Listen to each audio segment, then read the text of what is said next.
Bom dia a todas e todos. Eu estou com o Belmiro em Dushanbe, capital do Tajiquistão. E nós estamos aqui esperando a peça da bicicleta chegar. No vídeo de hoje eu vou comentar com vocês um pouquinho sobre o país, como é que é o Tajiquistão. Essa nação que tem 90% do seu território nas altas montanhas próximas ao Himalaia. Então é um país que não tem a vida fácil, eles têm poucas áreas para produção agrícola. Isso é sempre um problema, uma nação que cresce muito. Aqui o número de filhos por casal é extremamente alto e o país está se aproximando de 10 milhões de habitantes. Isso para uma área de 200 e poucos mil quilômetros quadrados, é uma nação pequena. O Tajiquistão tem cerca de 10 milhões de habitantes e é uma nação pobre. Para vocês terem uma noção assim comparativa, a renda per capita daqui não chega a $5.000 por ano. E isso considerando o PPC, Poder Paridade de Compra. Sem isso, o valor é inferior a $2.000. A título de comparação, o Brasil tem uma renda per capita de PPC na faixa dos 17, 18 mil dólares, tem se aproximado dos 20 mil. Então é uma nação muito pobre, com mais de 25% da população vivendo abaixo da linha de pobreza. É um país também com um grande número de crianças, população muito jovem, porque as famílias têm muitos filhos. Então é muito comum, quando a gente está andando por aí, a gente encontrar mães com 5 crianças, aquela escadinha, sabe? Uma com 8, outra com 6, outra com 4, outra com 2 e um bebê de colo. Às vezes famílias maiores, as famílias aqui são imensas, então são muitos filhos por casal. A população daqui cresce rapidamente. Mas, como é um país pobre, isso acaba beneficiando, na realidade, a Rússia, que fica próxima daqui e que recebe grande parte desses imigrantes. Como os salários aqui são muito baixos, uma média de $200 por mês, comparando novamente com o Brasil. No Brasil são $500 por mês de salário médio. Muitos tajiques vão tentar a vida na Rússia, porque lá os salários são bem melhores, há mais ocupação, menor desemprego. Então há cerca de 1,5 milhão de tajiques morando na Rússia. Aqui praticamente todo mundo fala russo, porque é fundamental você falar russo para conseguir emprego na Rússia. Esse é o lugar onde nós estamos, é um jardim botânico de Dushanbe.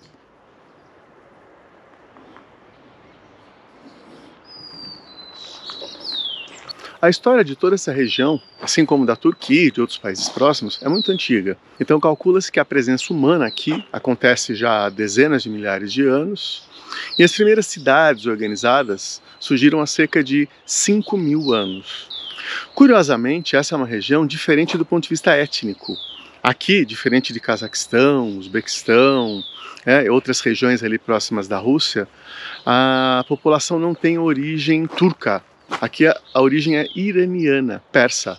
Então a própria língua tajique difere dessas línguas que eu acabei de citar desses outros países e é muito próxima do persa. Ou seja, do Irã, né? Eles são, do ponto de vista étnico, muito próximos dos iranianos. Do ponto de vista dos pets, aqui como é uma região muçulmana, normalmente já tem problemas, esse tem sido o mais difícil de todos os países. Quando você coloca para tentar ficar num hotel em Dushanbe, em outras cidades, aparecem no máximo 6 ou 7 hotéis. E quase todos são falso positivo. Ou seja, a informação de que o hotel aceita cachorros, mas quando eu chegava com o Belmiro, eles diziam não, a gente não aceita cachorros. Então tem sido muito difícil. Eu inclusive passei numa situação muito difícil quando cheguei em Dushanbe, que eu havia reservado um hotel, um hostel. Um hostel também tem quartos privados, né? Que em quarto coletivo é praticamente impossível ficar com o Belmiro e outras pessoas. E aí quando nós chegamos no hostel, o dono disse, não vou, pode parar, a gente não aceita cães. Aí eu tive que fazer um escândalo, né? Falei, olha, eu vou denunciar você por Booking e vou chamar a polícia turística, porque você não pode ser irresponsável, não ter palavra. Já que você informou que aceita cães, eu reservei o hotel, e agora, quando eu cheguei na cidade, quase 6 da tarde, você dizer para mim que não aceita mais e que eu tenho que me virar, isso não pode, isso é injusto. Vou chamar a polícia. Aí depois de muita briga, ele acabou permitindo que a gente ficasse lá, mas nos colocou num quarto pior do que havia sido reservado. Nós ficamos 5 dias nesse hotel, e depois, sabendo que é muito difícil conseguir hotéis para pets aqui, eu consegui um apartamento, um Airbnb. Esse Airbnb o cara aceitava, cachorro sem problemas, eu mandei mensagem para ele. Então nós estamos no Airbnb esperando a peça da bicicleta chegar. Mas certamente é o país mais difícil para cachorros. Você fala, né, por quê? Primeiro por conta da restrição assim, tradicional dos muçulmanos para cães. Eu já comentei em outros vídeos que no Alcorão há passagens em que o Maomé associa os cães à impureza, que os cães da época comiam restos de cadáveres humanos, de pessoas que morriam em lugares ermos, estradas, etc. Maomé não estava se referindo aos pets, evidentemente, mas muitas correntes mais ortodoxas do Islã levam o que foi escrito ao pé da letra. Maomé diz que o cão é impuro. Há outras correntes menos ortodoxas que, obviamente, fazem uma leitura contextualizada, né? Tipo, Maomé estava falando dos cães semi-selvagens, não dos petzinhos de hoje. Mas a gente ainda passa por esses perrengues aqui. E aqui a gente percebe também, até por ser um país pobre, etc., que o número de pets é muito baixo. Aqui cão é associado a trabalho, ou seja, pastoreio de ovelhas ou segurança. Então quando eu ando com o Belmiro na rua, ele atrai todos os tipos de olhares que vocês imaginarem. As crianças, a maior parte delas tem medo do Belmiro, dos cães em geral, porque não estão acostumadas, né? Então, ficar com o Belmiro aqui tem sido um problema. O Tajiquistão é uma área hoje independente, né? Uma república, mas durante a sua história, ele foi quase sempre assim vassalo de outros grandes impérios.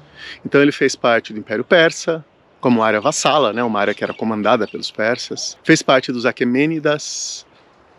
Teve um auge em que houve uma civilização independente aqui, que era chamada de Transoxiana, ou civilização de Khorasan, Império de Khorasan. Foi um período curto. E depois ele fez parte do Império Russo, acabando, né, por ser assimilado quando a União Soviética foi criada. Então é uma área evidentemente fraca do ponto de vista político, porque é um país pequeno, né, com poucos recursos. Então ele quase sempre foi vassalo de outros impérios. Uma outra curiosidade da região é a configuração étnica, que é uma característica também da Ásia Central. A Ásia Central, né, eu costumo dizer para as pessoas, ela é um mosaico étnico. Então aqui tem mais de 100 etnias. Os tajiques, evidentemente, são a etnia majoritária, com uns 83, 84% da população.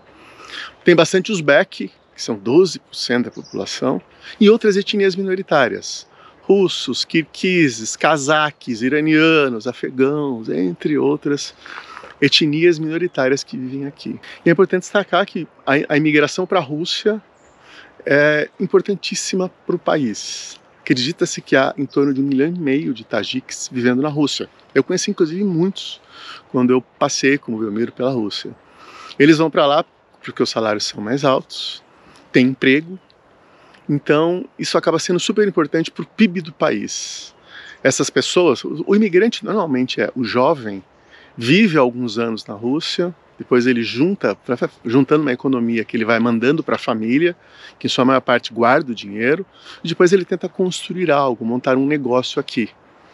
Então isso acaba sendo super importante para o PIB. Calcula-se que cerca de 1/3 do PIB tajique vem de imigrantes que estão na Rússia e remetem o dinheiro para cá todos os meses. Curioso, né?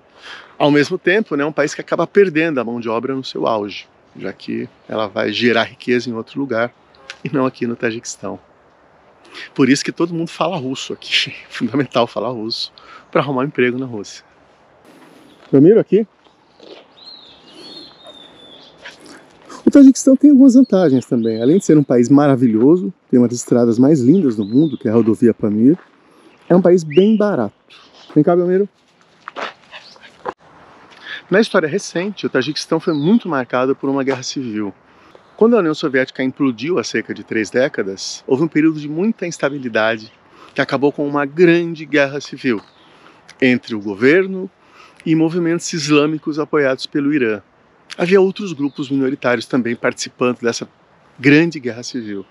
Essa guerra civil arrasou com o país, então isso atrapalhou bastante no desenvolvimento do Tajiquistão, que é uma nação muito pobre.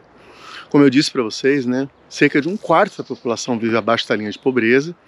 E quando eu entrei no país, pela região oeste, eu vi muita gente pobre, muitas pessoas assim, tentando desesperadamente vender melancias e melões na estrada. É a fruta da época nesse momento, né, já que é o período das cerejas, maçãs, pêssegos praticamente passou. E havia muitos, assim, milhares de pessoas vendendo a produção agrícola. São pessoas que vivem em pequenas áreas agrícolas próximas aos rios e tentam vender para as pessoas que estão viajando pela estrada. Então eu vi muita gente, realmente gente pobre, sabe, famílias que pastoreavam 3 carneiros ou 4, crianças que deveriam estar na escola estavam todas trabalhando, vendendo coisas na estrada de manhã, ou pastoreando carneiros e vacas. Então é um país realmente muito pobre, o mais pobre que nós já visitamos. A infraestrutura também tem muitas deficiências, assim, em relação ao sistema de esgoto e tal. Falta energia elétrica com grande frequência, mas as estradas são boas, então isso tem ajudado a gente na viagem. Mas é isso, a população é muito simpática, né? A gente tem gostado do Tajiquistão, as montanhas são simplesmente maravilhosas, e daqui nós iremos para o Irã. Depois eu vou contar para vocês os detalhes de como é que nós faremos para sair daqui, porque não está sendo muito fácil. Uma outra curiosidade do Tajiquistão, que também se aplica a muitas das ex-repúblicas soviéticas, como Cazaquistão, Uzbequistão, etc., é que aqui o país é liderado por um cara, o Ramon, que está no poder há 26 anos, que está preparando a sucessão para o filho. Então é um país em que não há liberdade de imprensa, há uma concentração de poder muito grande nas mãos do presidente e da família dele. Aqui se classifica, né, como um regime autoritário, embora haja eleições, as eleições são controladas pelo governo e tal. Então isso aqui está longe de ser uma democracia liberal. E há censura de alguns sites, etc., que você não consegue acessar. Nem Mastercard funciona aqui, para vocês terem uma noção. Então é um país em que carece de liberdade de imprensa, por exemplo. Mas essa é quase que uma regra, né, na região aqui da Ásia Central. A imprensa é mais ou menos controlada pelos governos da região. Mas é isso. Abração para todas e todos e fiquem bem.